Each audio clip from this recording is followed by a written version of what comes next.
Bonjour. Aujourd'hui, on va regarder comment diviser les fractions quand tu as un nombre entier divisé par une fraction ou, par contre, une fraction divisée par un nombre entier. Premièrement, on va regarder ce côté. Alors, je vais couvrir cela pour regarder plus tard. Ici, on a 3. Ça représente le montant total qu'on a. Ça ne va pas changer. La division s'intéresse au groupe. Quelle est la grandeur du groupe? Combien de ces groupes est-ce qu'on peut faire? C'est ça les questions qu'on se pose. Alors, ici, je veux diviser un groupe de 2/5. J'ai coupé mes 3 cercles en 5 chacun pour représenter les cinquièmes. Le 5 dit combien fait 1? J'ai besoin de 5 parties pour faire 1. Alors, j'ai besoin de 2 par groupe. Les groupes que je cherche maintenant comportent 2 tranches. Alors, je peux faire 1, 2, 3, 4, 5, 6, 7 groupes au complet et un demi de nos groupes. J'ai une tranche seulement sur les 2 qui fait un groupe. Alors là, tu vois les groupes au complet. Quand tu as un groupe qui n'est pas au complet, tu te dis combien fait le groupe? Combien est-ce que j'ai? J'ai une partie sur les 2 qui fait le groupe. Alors, c'est 7,5.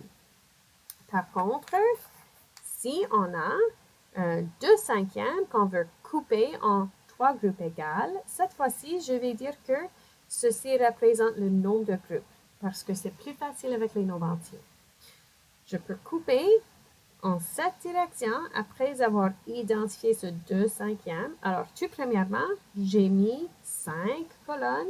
J'ai colorié 2 colonnes en rouge. Et après ça, je voulais diviser ces 2 colonnes en 3 groupes égaux. Alors, j'ai coupé comme ceci dans les 2 sens.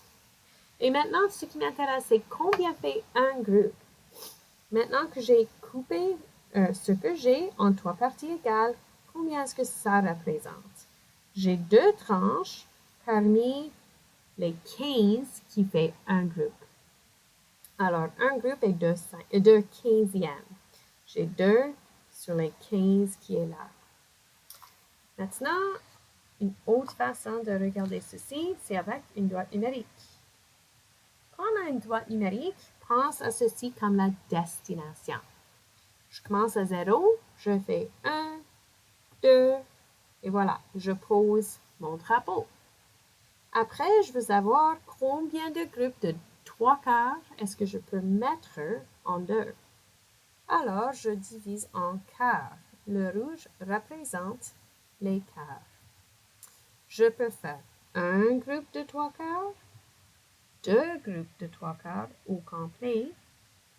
Ensuite, je peux faire 2 seulement sur les 3 qui fait un groupe. Alors, je dois m'arrêter au drapeau, mais je veux faire jusqu'à là pour faire tout un groupe.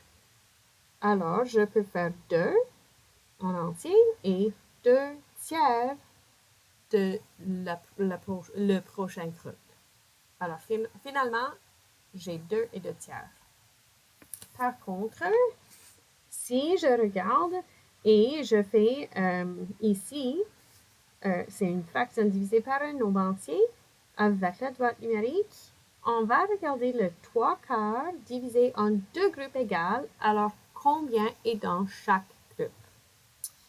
J'ai le 0 où je commence et je dois couper en quarts. 1 quart, 2 quarts ou un demi. 3/4 où je pose mon drapeau. Ça, c'est la destination où je m'arrête. Mais je vais continuer à 1. C'est important de noter les entiers parce qu'on s'intéresse toujours à savoir combien fait 1. Si je divise ceci en 2 groupes égaux, je dois couper entre mes quarts pour en créer les huitièmes. Alors, si je fais 2 groupes égaux, je vois 1, 2, 3, 1, 2, 3, ça me crée 2 groupes égaux qui sont composés de 3 huitièmes chacun. Alors, la grandeur du groupe pour ceci, c'est 3 huitièmes. Revisite les pages du manuel qui expliquent aussi ces modèles de cette manière et pratiquer. À force de pratiquer, on apprend. Et je sais que vous n'êtes pas ravis des modèles, mais visualiser, c'est une grande partie de maths. Alors, je vous encourage de bien regarder ces exemples, peut-être revisiter, rejouer la vidéo pour bien comprendre qu'est-ce que ceci veut dire. Merci.